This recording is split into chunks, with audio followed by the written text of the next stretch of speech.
Olá a todos vocês que estão vindo no nosso canal. Que história é essa? Que história é essa que vamos contar hoje? Exatamente no dia 19 de maio aconteceu um terrível genocídio, uma terrível matança de inocentes. A história da humanidade ela é escrita com sangue, dor e lágrimas em muitos dos seus capítulos. Mas antes disso, se você gostar da nossa apresentação de hoje, por favor, se inscreva no nosso canal, partilhe com a sua rede de contatos e amigos e vamos nessa viagem de conhecimento e reflexões juntos. Como eu falei no começo, 19 de maio é a data que relembra o genocídio dos gregos pônticos pelos turcos otomanos. Que história é essa? Vamos entender um pouquinho melhor? Mas sim, infelizmente é verdade. Centenas de milhares de gregos foram mortos pelos turcos otomanos por meio de extermínios massivos, marchas da morte e deportações. Todos os anos, no dia 19 de maio, a Grécia e os gregos com os seus descendentes espalhados nos quatro cantos da terra comemoram o que é conhecido como o Massacre Esquecido ou o Genocídio dos Gregos Pônticos pela Turquia, que até hoje desenvolve políticas internas e externas um tanto agressivas, dizem alguns especialistas. Vide, por exemplo, o extermínio dos curdos pelas forças armadas da Turquia e até, em 2015, um abate de um caça Sukhoi russo na Síria pela Força Aérea Turca. Mas quem são esses gregos pônticos? Qual a relação deles com a Grécia atual? Por que recebem o nome de pônticos? Foram os gregos as únicas vítimas do assassinato em massa do Império Otomano Turco?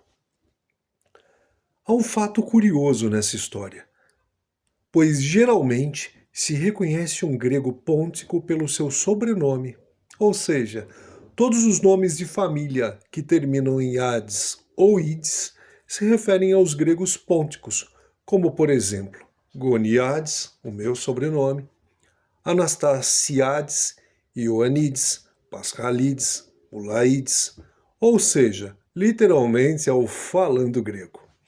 No passado, os gregos pônticos viveram por séculos no nordeste da Anatólia, principalmente na região do Ponto, daí o nome Pôntico, situada às margens do Mar Negro.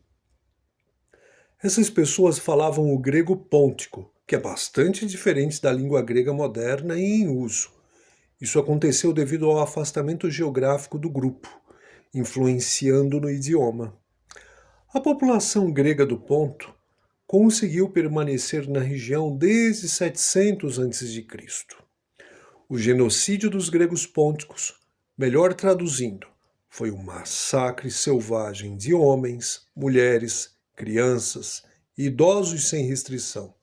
Deportações e caminhadas para a morte através do deserto turco, de populações e cidades gregas inteiras na região do Ponto. A estimativa de gregos que morreram sob a opressão turca oscila entre 500 a 950 mil mortos no período da Guerra da Ásia Menor.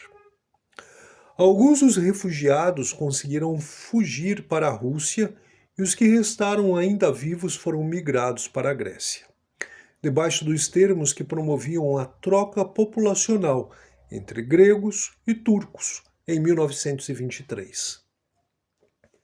Os países aliados da Primeira Grande Guerra Mundial condenaram veementemente os crimes do Império Otomano como crimes de guerra contra a humanidade. Tanto é assim que, em 2007, a conceituada Associação Internacional dos Estudiosos do Genocídio reiterou que o ataque dos turcos contra os cristãos do Império, gregos e armênios inclusive, foi de fato um genocídio. A jornalista e escritora Bianca La Greca, que é neta de gregos e especialista em relações internacionais, compara as práticas usadas pelos turcos como as mesmas dos nazistas, tais como marchas da morte, extermínios em massa e deportações.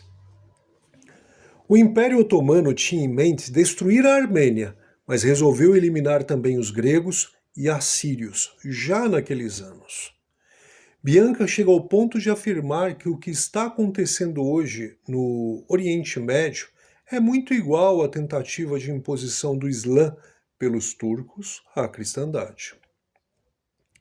Enfim, pessoal, enquanto os homicídios perpetrados e hoje negados pela Turquia moderna não forem reconhecidos como tais pelas autoridades, isso dá a chance de outros genocídios continuarem acontecendo, como os da Bósnia na ex-Yugoslávia e o de Ruanda na África. Nesse meio tempo, os gregos em geral se recordam com comoção daquele período, ou até de uma canção muito triste no dialeto pôntico, fazendo alusão a uma criança da época pedindo desesperadamente um copo de água fria à sua mãe que se desespera, já que nada tinha para oferecer. Quando toda a humanidade poderá viver realmente em paz e segurança? É a pergunta que não quer se calar. Você sabia do massacre dos gregos pônticos? Você conhecia essa história? Você é grego ou descendente de grego que está assistindo a este vídeo no momento? Deixe o seu comentário ou nos diga de que parte do mundo você está nos prestigiando. Desejo um abraço forte a todos, uma excelente semana e até o nosso próximo vídeo encontro. Até mais, pessoal.